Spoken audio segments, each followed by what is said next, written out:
എന്താണ് 8+8+8 റൂൾ? കേട്ടിട്ടുണ്ടോ?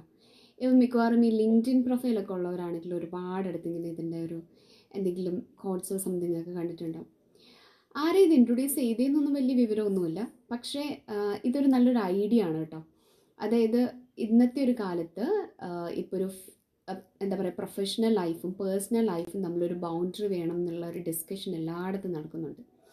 കാരണം ലൈഫിനെ വരെ ബാധിക്കുന്ന രീതിയിലേക്ക് ഈ പ്രൊഫഷണൽ സ്പേസ് കടന്നു വന്നിട്ട് ഒരുപാട് പേരുടെ ഇമോഷണൽ ബാലൻസ് ഒക്കെ തെറ്റുന്നുണ്ട്. അപ്പോൾ ആ സാഹചര്യത്തിൽ ഈ പറയുന്ന 8+8+8 റൂള് ഭയങ്കര നല്ലതാണ്. എങ്ങനെയാണ് നമ്മുടെ സമയത്തെ 8 മണിക്കൂറായിട്ട് ഡിവൈഡ് ചെയ്യാണ് ഈ ഒരു ഫിലോസഫി പ്രകാരം.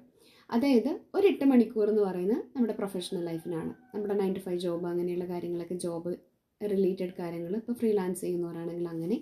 അപ്പോൾ ഒരു 8 മണിക്കൂർ എന്ന് പറയുന്നത് കംപ്ലീറ്റ്ലി നമ്മുടെ പ്രൊഫഷണൽ സ്പേസിനുള്ളതാണ്.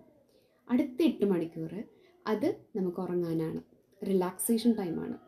അപ്പോൾ ആ ടൈമിൽ നമുക്ക് നല്ല രീതിയിൽ ഉറക്കം കിട്ടും. ആ ഉറക്കം കിട്ടുന്നത് നമ്മുടെ കോഗ്നിറ്റീവ് പവറിനെയും ഒക്കെ ഭയങ്കരമായിട്ട് അഫക്റ്റ് ചെയ്യാൻ പറ്റും. അപ്പോൾ നമുക്ക് കുറച്ചുകൂടി നല്ല രീതിയിൽ നമ്മുടെ പേഴ്സണൽ ലൈഫിലും പ്രൊഫഷണൽ ലൈഫിലൊക്കെ തിളങ്ങാൻ പറ്റും. പിന്നെയുള്ള 8 മണിക്കൂർ എന്ന് പറയുന്നത് നമുക്ക് പഠിക്കാനൊക്കെയുള്ള ബാക്കിയുള്ള സമയമാണ്. അതായത് ഫാമിലി ആയിട്ട് സ്പെൻഡ് ചെയ്യണം എന്നുണ്ടെങ്കിൽ അതിന്, ഇനി എന്തെങ്കിലും സ്കിൽസൊക്കെ ഇമ്പ്രൂവ് ചെയ്യാൻ ആഗ്രഹിക്കുന്ന ഒരാളാണെങ്കിൽ അതിന്, അങ്ങനെയുള്ള കാര്യങ്ങൾക്ക് വേണ്ടിയിട്ടാണ് അടുത്ത 8 മണിക്കൂർ എന്ന് പറയുന്നത്. അപ്പം നമ്മുടെ ലൈഫിനെ ഇങ്ങനെ കൃത്യമായിട്ട് 8 മണിക്കൂറാക്കി വിഭജിച്ചാൽ നമ്മുടെ ജീവിതം നല്ല ബാലൻസ്ഡ് ആയി പോകുന്നതാണ് എക്സ്പേർട്ടുകൾ പറയുന്നത്.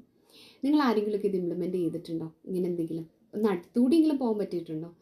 കുറേ പേർക്കൊക്കെ പറ്റുമെന്ന് പറയുന്നു, കുറേ പേര് പറയുന്നു അത് പോസിബിൾ അല്ലെന്ന് പറയുന്നവരുണ്ട്. ബട്ട് ട്രൈ ചെയ്താൽ ചിലപ്പോൾ ഹെൽപ്ഫുള്ളായിരിക്കും.